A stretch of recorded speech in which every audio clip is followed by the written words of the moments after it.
Bonjour, bonsoir, peu importe d'où vous nous suivez, vous avez bien fait de choisir ce rendez-vous, celui de l'édification de votre être entier dans tous les domaines de votre vie. Je suis Ghislain Guézo-Yamongwe, affectueusement appelé Pasteur G, et je vais vous conduire donc dans une étude biblique. Et ces séances d'études bibliques sont appelées École de transformation. D'accord? Et aujourd'hui, nous démarrons effectivement une série d'enseignements sur le thème général « Réussir les tests de la vie par la foi ». Et sans plus tarder, nous allons donc y aller. Nous allons passer environ 10 minutes dans un moment profond d'adoration et nous serons accompagnés pour ce faire de la chambre de l'Éternel, Colette Dassabouté, accompagnée de son mari Maxime Dassabouté au piano et à l'arrangement. Et puis, après, nous nous retrouvons pour quelques questions très interactives. Donc, n'hésitez pas à utiliser le chat du live et donc à interagir comme si vous étiez là et qu'on discutait, voilà. Et donc, nous allons y aller sans plus tarder. Et il y a des annonces très intéressantes à la fin. Donc, restez câblés et ne décrochez surtout pas.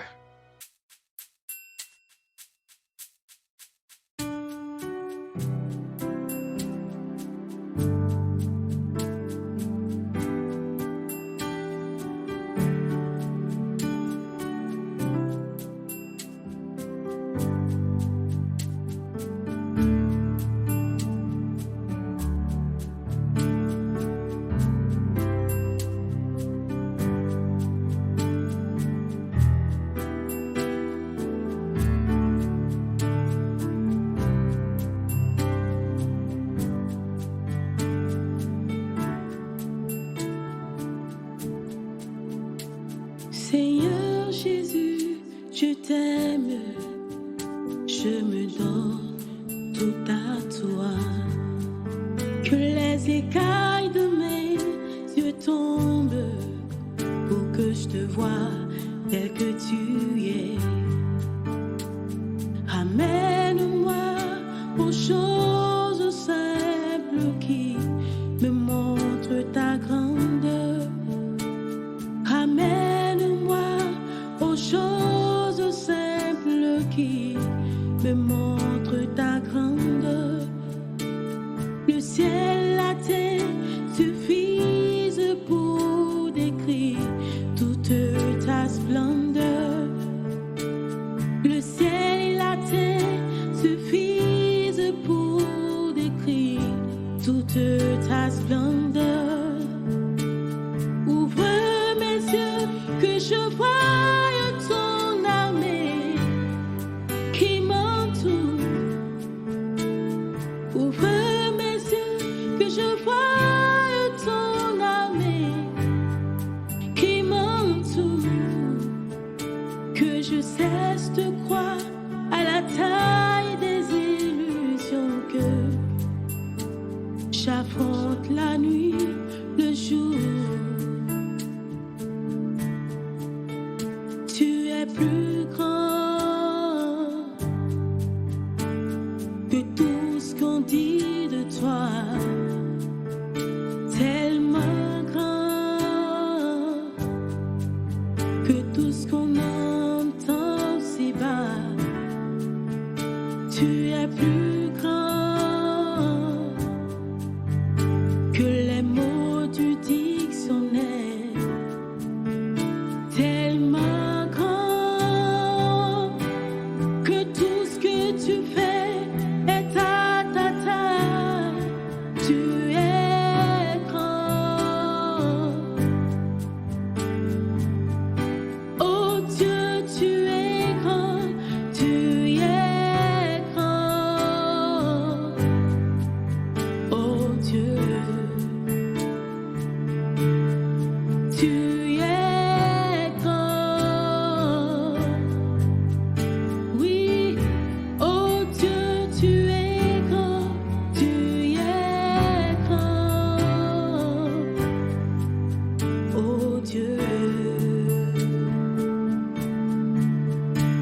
Seigneur Jésus, je t'aime, je me donne tout à toi. Que les écailles de mes yeux tombent pour que je te voie tel que tu es. Amène-moi aux choses simples qui me montrent ta grandeur. Ramène-moi aux choses simples qui me montrent ta grandeur. Les cieux et la terre suffisent pour décrire toute ta splendeur. Alors ouvre mes yeux que je voie ton armée qui m'entoure, que je cesse de croire à la taille des illusions, que j'affronte la nuit, le jour. Tu es plus grand que tout ce qu'on dit de toi, tellement grand que tout ce qu'on entend de toi. Tu es plus grand que les mots du dictionnaire. Oui, tellement grand, Seigneur, que tout ce que tu fais est à ta taille. Tu es grand. Alléluia. Oh Dieu, tu es grand. Tu es grand. Alléluia. Pour déplacer les montagnes, tu es grand. Tu es grand. Oh Dieu, tu es grand. Tu es grand. Oh Dieu, Akolo. Eh, Maou Akolo. Akolo. Maouche. Akolo.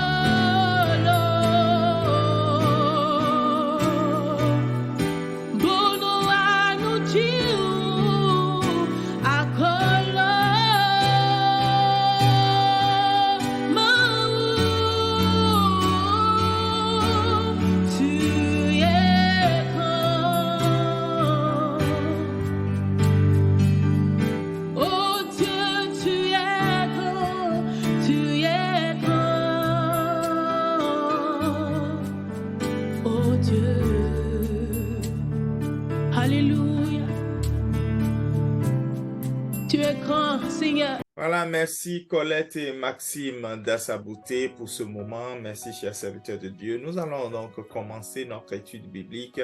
Le thème général, bien sûr, c'est réussir les tests de la vie par la foi. Et pour commencer, je vais commencer déjà par vous poser une question. Vous êtes libre de réagir dans le chat, en même temps dans les commentaires au moment où vous suivez cette vidéo en diffusion première ou plus tard. Pour vous, c'est quoi la vie? J'entends peut-être certains et je les vois mettre dans le chat, la vie, ben, c'est respirer, c'est ça, hein, la vie. La vie, peut-être pour d'autres, c'est le kiffement, hein, d'accord? Le kiffement, les jeunes savent ce qu'on appelle le kiffement, d'accord? La vie, c'est être frais, H24, c'est se retrouver après le travail, dans les after work, autour d'un pot avec les potes et ne pas rentrer tout de suite, voir sa femme ou peut-être on n'est pas marié. Peut-être c'est ça la vie. Et bon, la vie c'est, pour d'autres, la vie c'est ce pourquoi nous nous battons tous les jours. La vie en elle-même n'est pas la respiration qu'on a, mais peut-être pour certains la vie c'est ce pourquoi ils se battent. Voilà, la raison de leur vie est la vie. Et chacun il va certainement de sa définition et ne vous attendez pas à ce que je donne une définition. La vie, c'est la vie, dirait-on. Mais peut-être que quand on parle de la vie, on parle de plusieurs vies. Vous savez, dans la Bible, on dit si tu veux réussir la vie. D'accord? On reviendra sur ce texte de Pierre plus tard. Pierre dit si tu veux réussir la vie. Pierre n'a pas dit si tu veux réussir dans la vie. Et ça nous montre donc que la vie en elle-même, parfois, est plus grande que ce que nous pouvons penser ou oser imaginer. La vie, c'est le don de Dieu. D'accord? La vie, c'est ce cadeau que Dieu nous a fait d'être sur terre. Et aussi, cette main tendue de Dieu de passer l'éternité avec lui. Alors, comment pouvons-nous donc réussir les tests de la vie? Par la foi. Aujourd'hui, nous allons aborder donc un sous-thème, une première partie que je vais appeler les questions essentielles. Et nous allons essayer de répondre à une ou deux de ces questions essentielles aujourd'hui même. Les questions essentielles nous permettent de savoir si nous comprenons ce qu'est la vie. Les questions essentielles nous permettent de savoir si nous sommes préparés pour réussir les tests de la vie. Alors, pour retrouver les questions essentielles, puisque c'est une étude biblique, je vais vous demander donc non pas de me suivre, mais d'ouvrir votre Bible et ensemble, nous pouvons donc aller dans Actes chapitre 9. J'aime ce test. C'est un test bouleversant, c'est un test qui m'a bouleversé et qui continue de me bouleverser, qui a bouleversé des générations, puisque dans ce test, on raconte l'histoire de comment la vie d'un homme a été bouleversée. Il s'agit de Saul de Tarse, qui est devenu Paul. Et donc, dans ce test de Actes, chapitre 9, on peut lire ce qui suit. Je lis. Je vais juste lire à partir du verset 3. Acte 9, 3, vous avez ouvert, je crois. Comme Paul Saul de Tarse était en chemin et qu'il approchait de Damas, tout à coup, une lumière venant du ciel resplendit autour de lui. Il tomba par terre et il entendit une voix qui lui disait « Saul, Saul, pourquoi me persécutes-tu » Il répondit « Qui es-tu, Seigneur ?» Ça, je peux dire, voici la première question essentielle. Et elle n'a pas été posée par Dieu, elle a été posée par l'homme dont la vie a été bouleversée.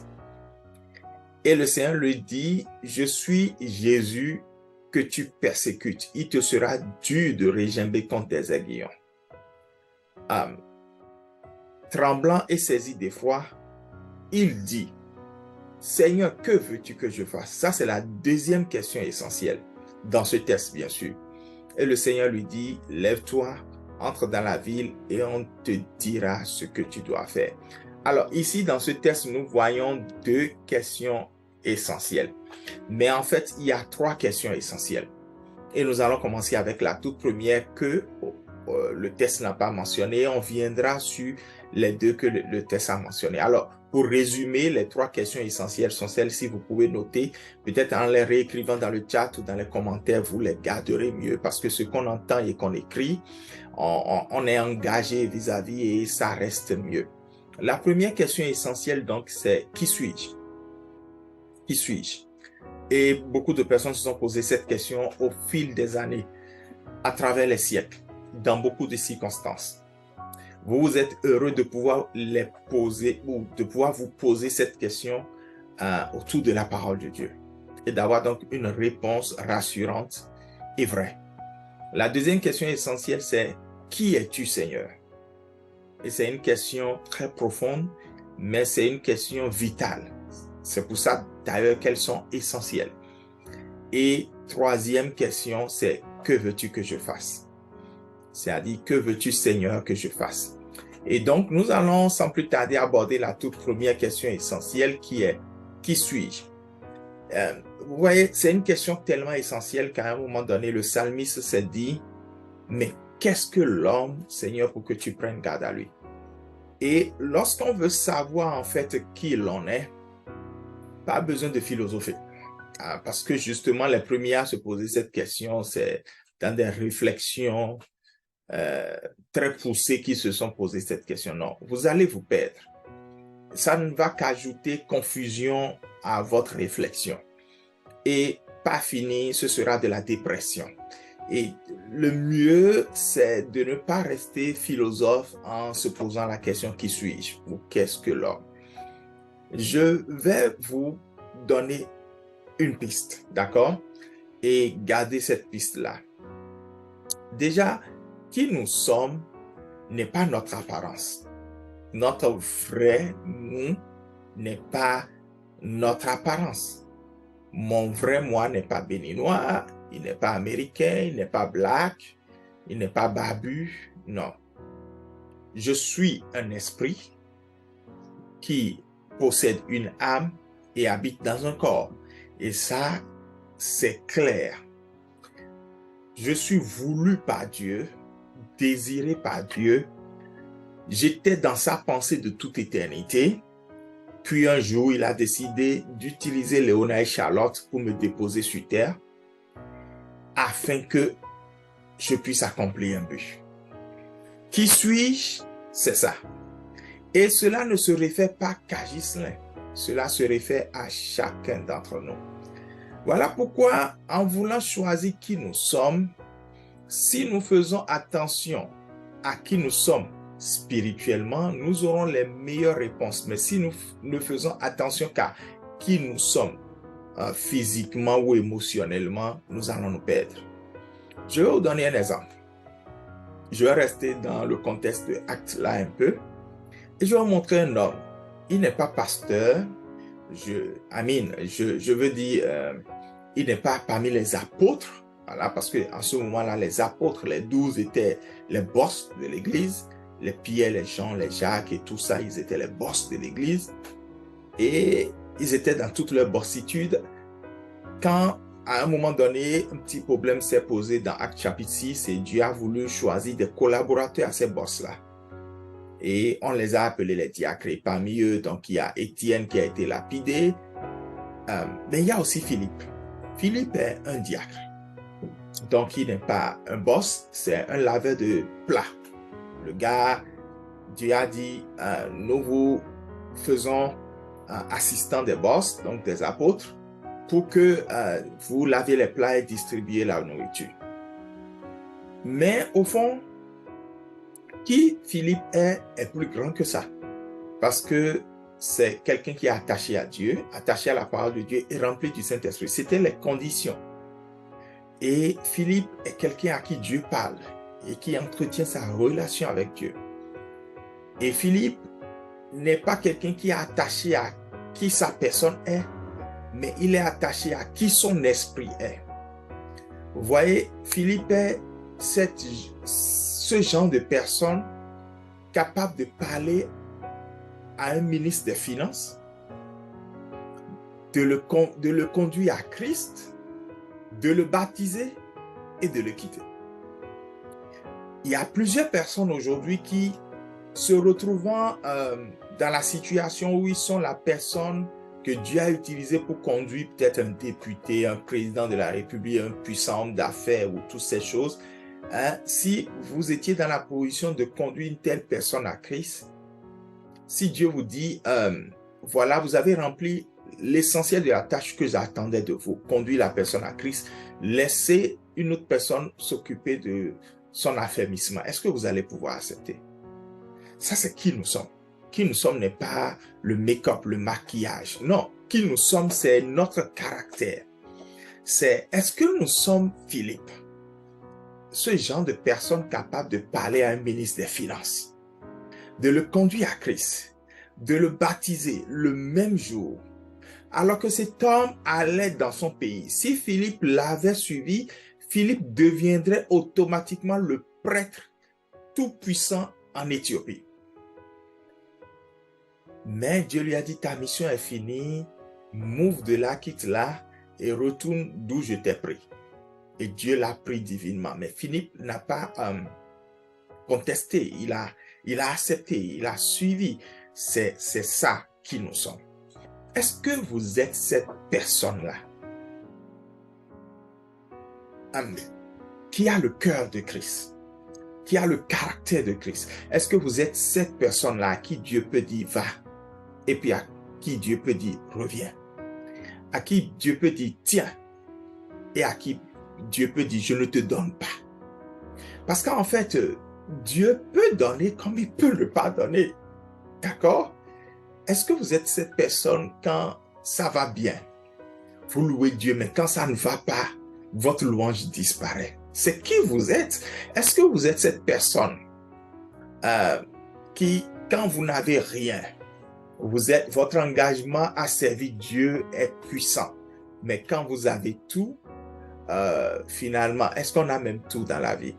Quand arrivé à un moment donné, vous avez un peu seulement, votre engagement commence par faiblir. Nous allons revenir dans quelques minutes, juste après ceci.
Voilà, nous sommes de retour et comme je vous le disais, restez jusqu'à la fin. Il y a des annonces intéressantes. Et donc, qui nous sommes, c'est le caractère de Christ en nous. C'est est-ce que Dieu peut nous faire confiance? Est-ce que Dieu peut compter sur nous? C'est pour ça que le plus important, c'est que Christ soit formé en nous.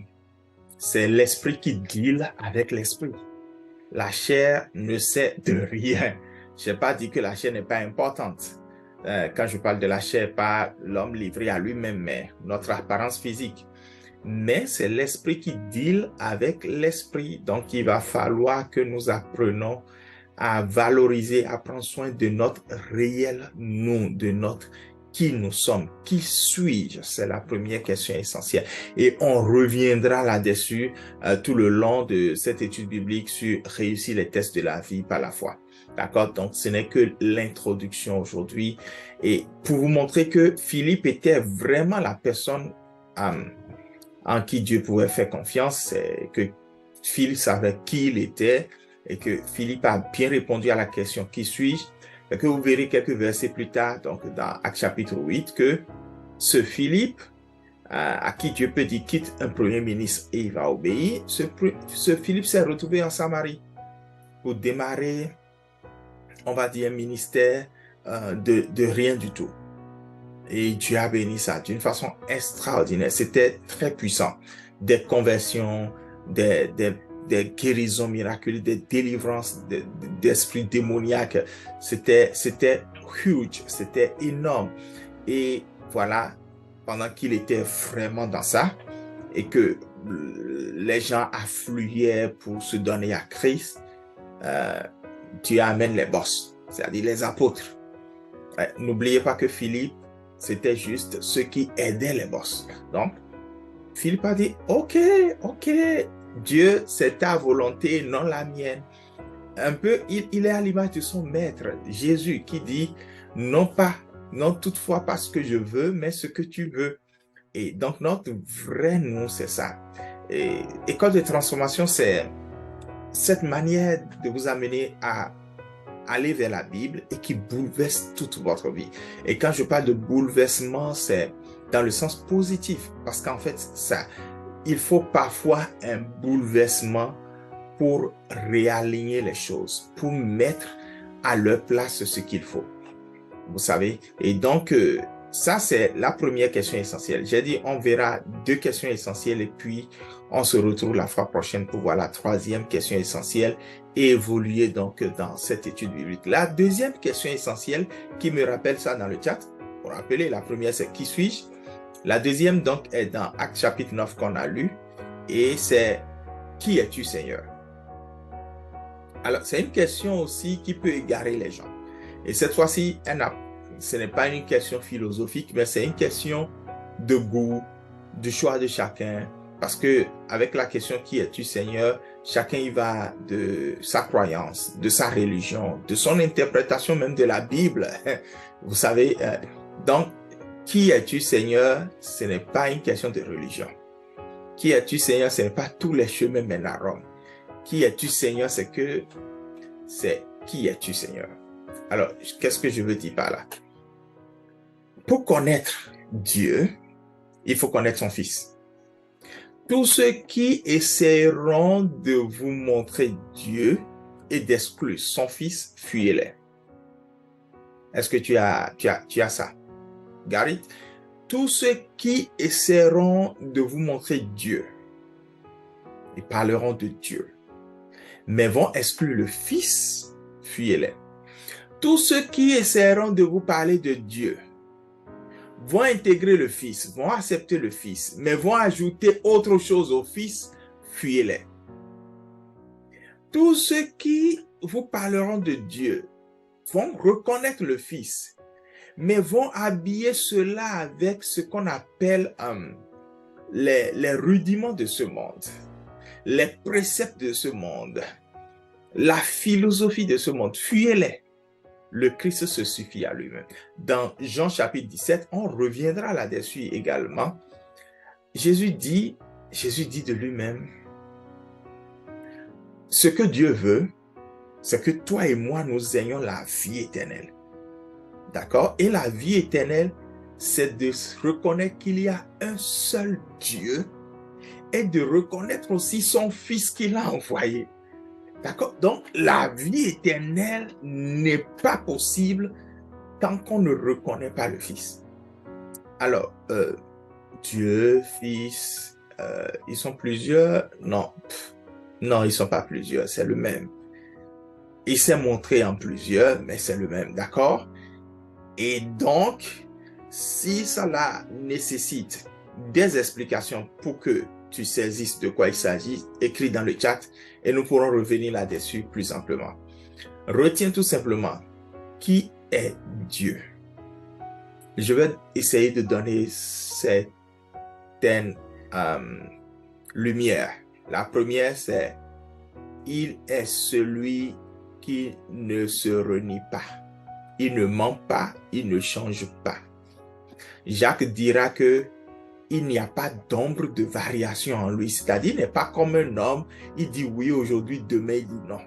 C'est pour ça que Jésus pourra dire plus tard dans Matthieu 5 que nous devons éviter que nous disions oui aujourd'hui et puis après non demain sur le même sujet. Nous sommes inconstants, sans engagement, sans fidélité.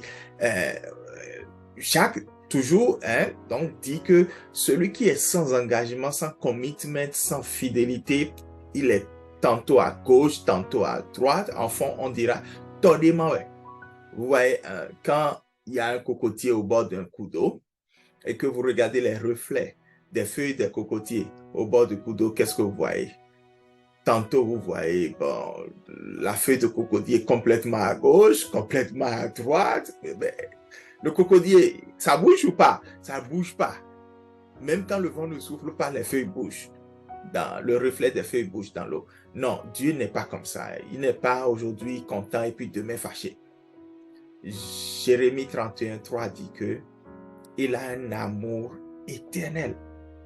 C'est-à-dire, il a un amour éternel. Timothée dira que même quand nous sommes infidèles, lui, il est fidèle. C'est incroyable parce qu'il ne peut pas se renier lui-même.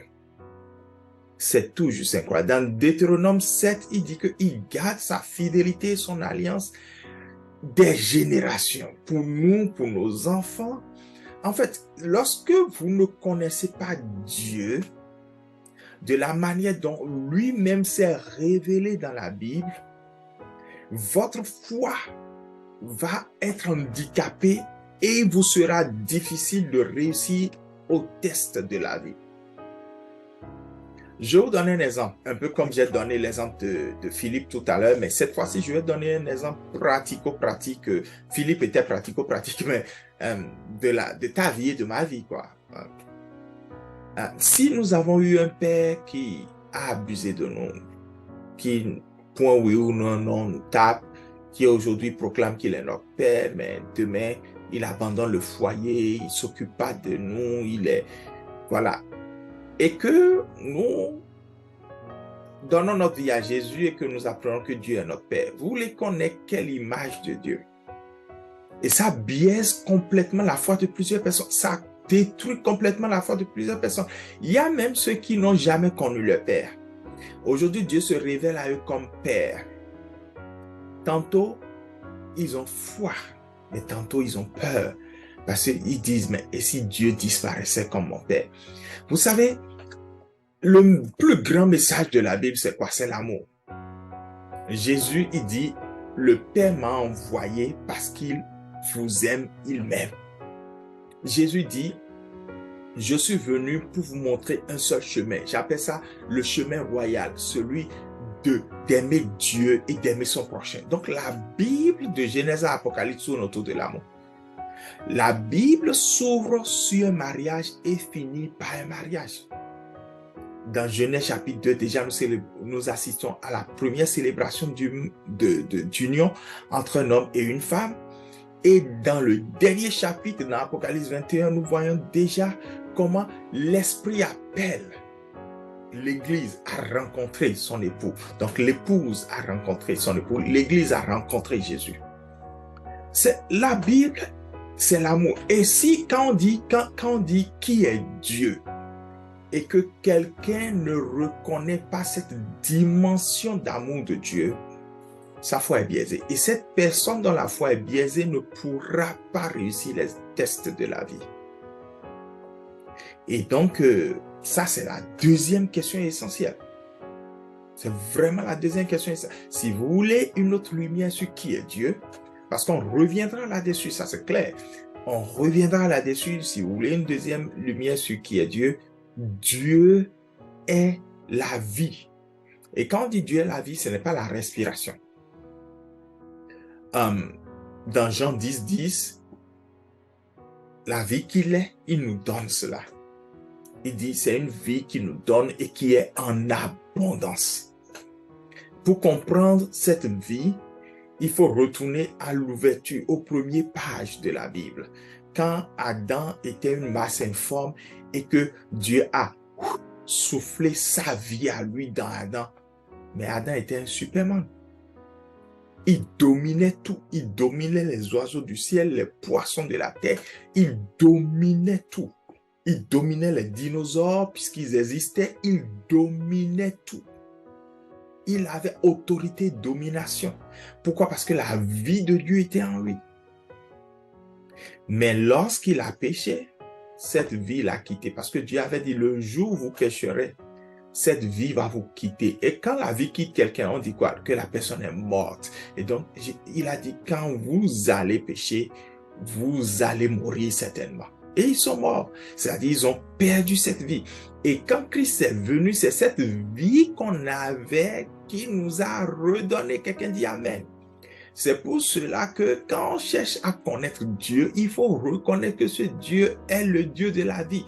Et lorsque vous reconnaissez que ce Dieu est le Dieu de la vie et que vous invitez cette vie en vous, guess what?